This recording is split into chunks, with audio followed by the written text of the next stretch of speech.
Today, as promised, we're going to talk about the DC Rebirth Special, and this will be spoiler-free, so stick around.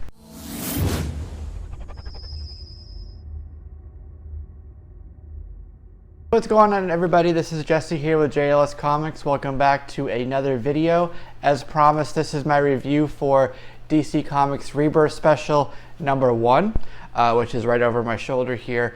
So as promised, so Thursdays are going to be the flashback reviews, and then Fridays I'll reserve that for a new book that's come out in the past week or two. So the big book, the hype everyone's excited for, is DC Rebirth Special No.1 that came out this week. Written by Jeff Johns, DC Comics. It's a giant book. It's 80 pages, which is fantastic. That goes back to one of the things DC is trying to do is get back to their legacy. And part of that is something they used to do, especially during the Silver Age, which was these 80-page giant issues. And that's what this is. That's kind of what that size is referring to, is those.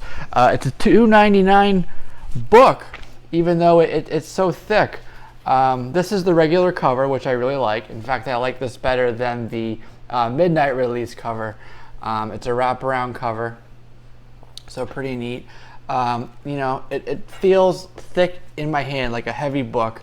One thing that if I could change it would be the quality of the paperweight that they use for these pages, and maybe that is tied to the need for that at the printer with the size of the book. But it just feels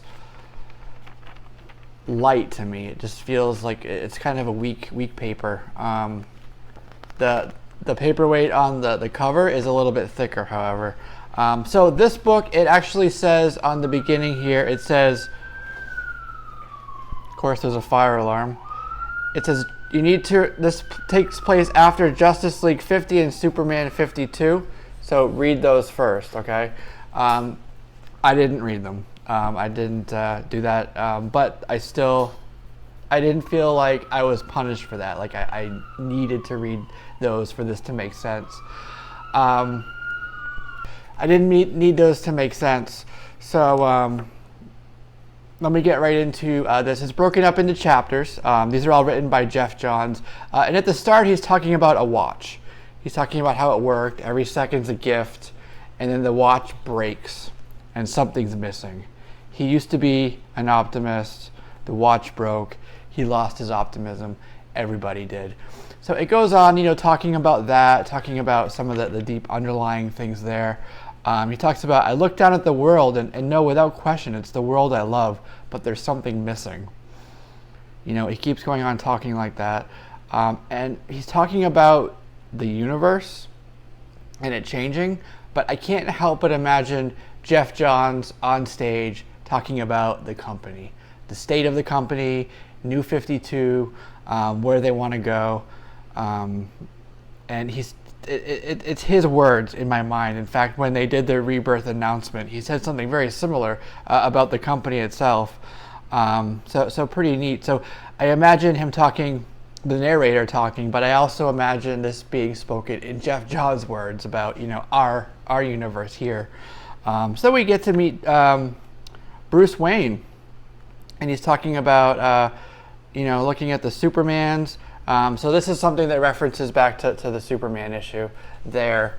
And it goes on to, we get to see, and this shouldn't be a spoiler for you, but I'm going to show this.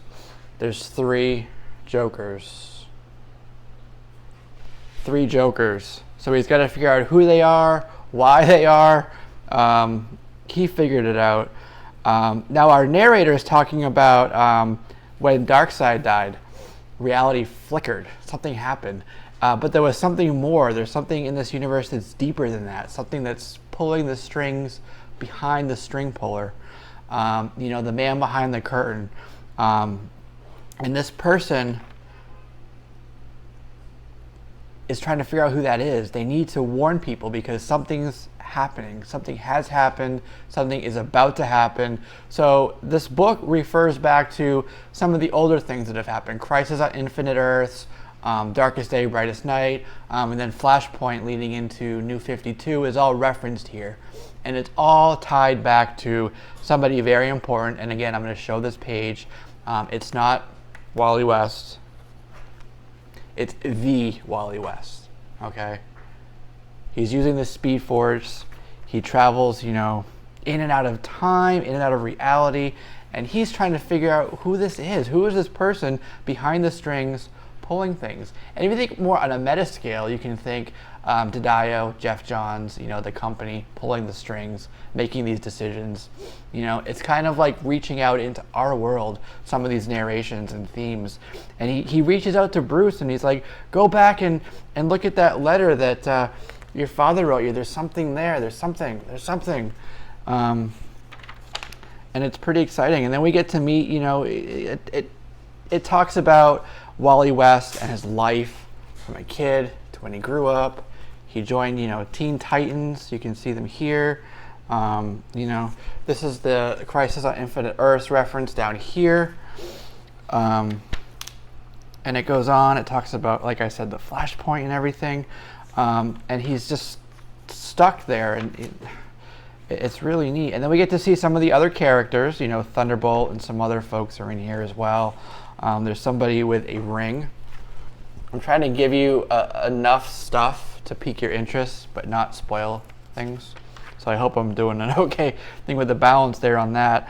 And then we get to talk about, you know, some of these people. Professor Palmer's in here, which is pretty cool. And he's stuck in a microverse. So I don't know where that's going to lead. We get to meet, you know, Reyes, Jamie Reyes or Jaime Reyes, however you want to say it, and the Blue Beetles, you know, Mr. Cord's there. You know, Dr. Fate is awesome looking in this issue.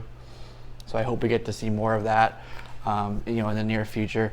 I got to say that, you know, with DC, I haven't always kept up with them. I have been, to be perfectly honest, more of a Marvel person. Not that I don't like DC or I'm one or the other. I do like both. But I've always kind of been drawn towards DC. So in terms of, you know, their timeline and their mythos and everything, I'm not 100% up on that. But again, with this issue, I wasn't, you know, made to be punished for that, because it really did an excellent job of explaining how they got to the state of where this book is right now. Things that have happened, you know, they've explained the characters, you know, some really beautiful, the spread here is beautiful. So that's a reference back to the Superman book that, you know, if you want to read that. It was a really, really gut-wrenching, you know, emotional thing that happens with Wally. You know, I'm not gonna, like I said, I'm not giving things away. Just want to show you some really powerful moments in this book. But I haven't, like I was saying, I haven't really done much with DC. But this book is going to re-steer the ship, I guess, where it went wrong. It's going to put it back on a course to where it needs to be. And now he's waiting for something. He can feel it. Batman, he's looking for something. I'm not showing you that last page. But yeah, you may have read the spoilers, you may have not. But there's some things that are going to be coming that are shocking. Some things that have traditionally been completely separate. Some people that were meant to be, I guess, I don't know what the word is. They were a model for, you know, the state of superheroes and this mythos at the time. It was a not a satire, but, you know, some things that happened there. And actually kind of, it's interesting because it's almost like Jeff Johns is blaming that particular artist for the state of where things are. I don't think that's 100% the case, but I do get a little bit of that feeling from it.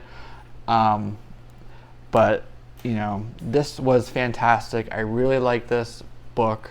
Like I said, I didn't read those other issues, but this made complete sense for me. I really enjoyed this. This is probably the best story I've read, not only DC, but just in general in quite some time. So I highly recommend this. I'm going to give this a 4.5 out of 5 stars. I was cautiously optimistic about where Rebirth was going to be going. But after reading this, I'm really hopeful. You know, I don't know what's going to happen, of course, with all the Rebirth issues coming up, all the new #1s, but all the pieces are there the stage is set, the framework, however you want to phrase it, the foundation is built for a really strong, excellent universe going forward. And for $2.99, come on, 80-page giant. Really good book. So I'll wrap this up now. Hope that was helpful for you. Hope I was able to give you enough of the book without spoiling things. I just really think that you should go out and pick this up. In the back, it's going to give you some things that are going to be coming out soon. For example, June 1st, next week, you're going to have DC Rebirth #1, Green Arrow Rebirth, Green Lantern's Rebirth, Superman Rebirth, and then there's some stuff coming out each month. So they're spreading it out. There's going to be a lot of #1s, but they're spreading it out actually into September. So you'll be able to sort of spread it out a little bit more. You know, the way they do it that way. So this is one that I'm really looking forward to, Batman #1. The back of the book gives a lot of previews of some upcoming stuff. So that's some of the 80 pages. But you get Jeff Johns, you get Frank, Van Sciver, Reyes, Jimenez, Prado, Santarelli, Anderson, Wright, Hi-Fi. You know, a lot of people collaborated for this book, and they did a fantastic job with it. All right. So that's all I got for you. This is DC Rebirth Special #1. That is my review, my thoughts on it. Let me know what you thought down below in the comments. Thumb up, thumb down. Share this if you want. And I will see you guys in the near future.